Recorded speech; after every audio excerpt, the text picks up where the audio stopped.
지난 12일부터 미국에 수출되는 모든 철강, 알루미늄과 253개 파생 상품에 25%의 관세 부과가 시행되고 있습니다. 이번 조치에 따라 한국산 제품들 역시 고율 관세를 떠안게 되었고 철강 면세 쿼터도 폐기되었습니다. 미국발 관세 전쟁의 여파가 본격적으로 우리 경제를 강타하기 시작한 것입니다. 다음 달 초로 예정된 상호 관세 조치는 특히 우려스럽습니다.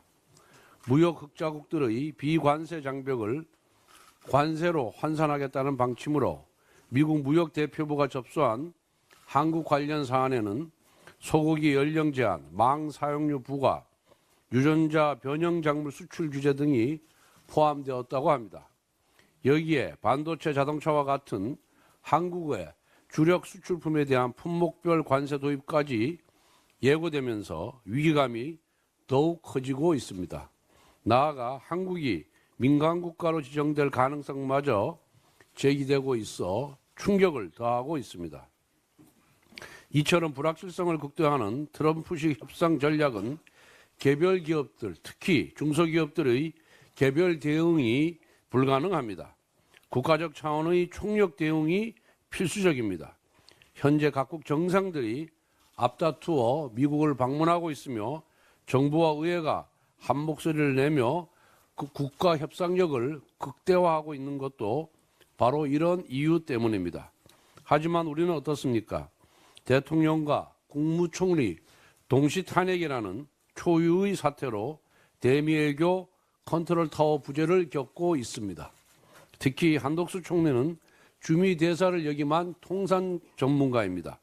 지금처럼 어려운 시기에 한 총리가 제 역할을 하지 못하고 있다는 것은 국가적 불행입니다.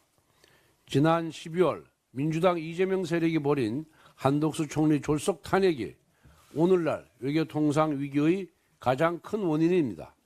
권력 찬탈을 위해서라면 국익 정도는 얼마든지 희생할 수 있다는 것이 이재명의 정치라는 사실을 여실히 보여주고 있습니다. 뺑소니범이 사고 현장을 외면한다고 해서 잘못이 사라지지 않듯이 탄핵 폭주의 운전대를 잡아온 민주당도 다르지 않습니다. 이재명 대표는 줄 탄핵 비판에 대해 아무 잘못이 없다고는 생각 안 한다고 밝혔습니다. 자신이 한 말에 최소한의 염치가 있다면 한덕수 총리 뺑소니 탄핵을 신속하게 철회해야 할 것입니다. 어제 감사원장과 검사 3인에 대한 탄핵 소추가 헌법재판관 전원일치로 기각되었습니다. 이로써 29건의 연색 탄핵 중 헌재가 선고한 8건의 탄핵 소추는 전부 기각되었습니다.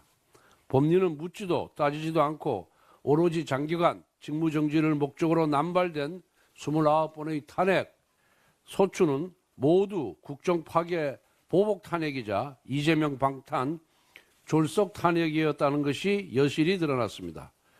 헌법을 중대하게 위반하여 탄핵받아야 할 대상은 감사원장과 검사들이 아니라 이재명 대표와 민주당인 것입니다.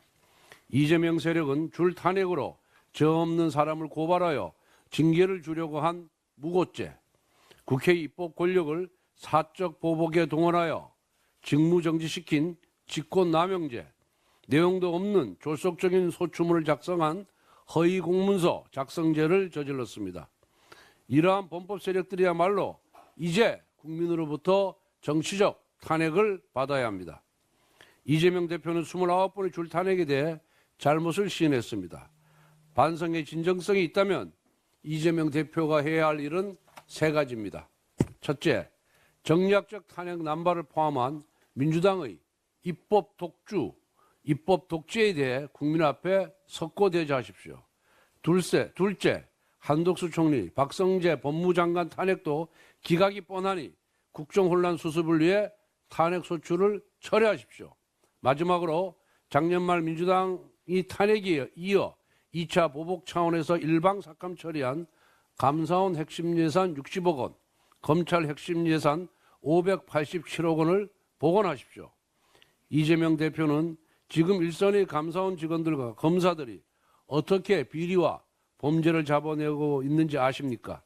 내 돈 내감, 내 돈 내수, 내 돈 내고 내가 감사하고 내 돈 내고 내가 수사하는 실정입니다. 당연히 역부족입니다.